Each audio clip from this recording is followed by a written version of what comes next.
আমি যে মা, আমার এই বাচ্চার কাছে আমার একটা অনিশ্চিত জীবন, আমার এই বাচ্চা কি বাঁচবে কি মরবে আমি তাও জানি না। তারপরে আমি আশা করে আছি আমার বাচ্চা আমার কোলে থাকবে, আমার বুকে থাকবে, বেঁচে থাকবে। দেশ ও প্রবাসের সকলের দুয়াতে এবং কি সবাই সহযোগিতায় আমার বাচ্চা আবার নতুন একটা জীবন পাবে, আমি সেই আশা করে আছি।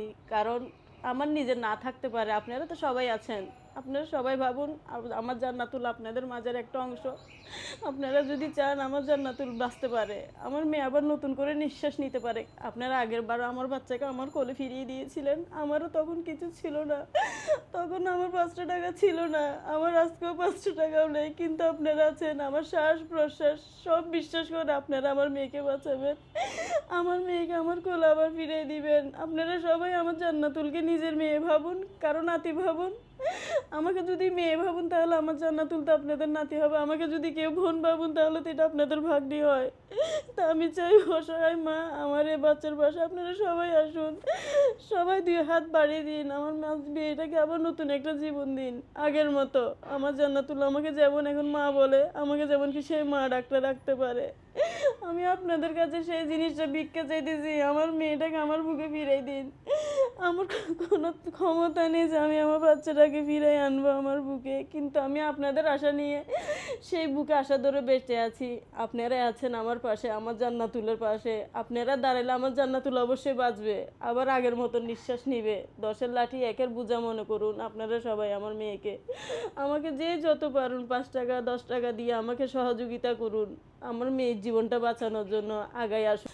ভাইরা বোনরা, আমি আপনাদেরকে অনুরোধ করে বলতেছি, আপনাদের পায়ে হাতে ধরে বলতেছি, আমার এই বাচ্চার ভিডিওটা আপনারা সবাই শেয়ার করে দেন, সবার কাছে পৌঁছে দেন। আপনাদের আশেপাশে যদি কেউ থাকে আমার এই বাচ্চার বিষয়টা নিয়ে ওনাদের সাথে একটু আলোচনা করুন। ওরা যদি 1টা টাকা দেয় আমার মেয়ের জন্য অনেক, কেউ 1 টাকা করে করে যদি 10 জনও দেয় 10টা টাকা হবে। আপনারা সবাই সহযোগিতা করুন, আমার এই মেয়ের ভিডিওটা আপনারা সবাই শেয়ার করুন। আমার এই মেয়ের চিকিৎসা বাংলাদেশে নেই, কারণ ডাক্তাররা বলে দিয়েছে আমার মেয়ের এই ট্রিটমেন্ট এখানে করা অসম্ভব। বাংলাদেশে ওর যে সব অপারেশনটা হয়, ওই অপারেশনের যন্ত্রপাতি আমাদের বাংলাদেশে নেই, ওর ট্রিটমেন্ট হচ্ছে সব বাইরের দেশে। তাই আমি আপনাদেরকে বলতেছি আপনারা আপনার মেয়ের জন্য একটু দ্রুত আগায় আসুন, কারণ আমার মেয়ের যত দিন যাচ্ছে তত আমার মেয়ে মৃত্যুর দিকে ঝুঁকে পড়তেছে। আমার মেয়ের খাওয়া দাওয়া বন্ধ হয়ে গেছে অলরেডি, আমার মেয়ে কথা বলতে অনেক কষ্ট হয়, শ্বাস নিতে অনেক কষ্ট হয়। আসলে একটা মায়ের কান্না আপনাদের অন্তরে কি একটু নাড়া দেয় না? মানে আমি বলবো এই মরিয়মের মাকে আপনারা কারো মেয়ে মনে করে, এই ছোট্ট বাচ্চাটাকে কারো মেয়ে মনে করে, কিংবা ওর মা যদি ওর মাকে ওর মায়ের মুখের দিকে তাকিয়ে এই ছোট্ট বাচ্চাটার জন্য আপনারা একটু এগিয়ে আসেন। এই ছোট্ট বাচ্চাটাকে বাঁচতে সাহায্য করুন। এই ছোট্ট বাচ্চাটাকে উন্নত চিকিৎসার জন্য নিতে হবে চায়নাতে। বাংলাদেশে যার চিকিৎসা নাই, 22 লক্ষ টাকা প্রয়োজন এই ছোট্ট মরিয়মের চিকিৎসার জন্য। আপনারা যদি 1 টাকা করে দেন তাও 10 জনে দিলে 10 টাকা হয়। আসলে ওর বাবা মায়ের কোনো সামর্থ্য নাই।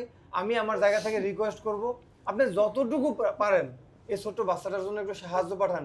এই ভিডিওটা একটু আপনারা মানুষের কাছে শেয়ার করে দেন। মানে বাংলাদেশে অনেক ধনাঢ্য ব্যক্তি আছে যারা এই ছোট্ট বাচ্চাটার জন্য এগিয়ে আসবে সেই ভিডিওটা দেখে, এবং এই ছোট্ট বাচ্চাটা মানে বেঁচে থাকার স্বপ্ন দেখবে।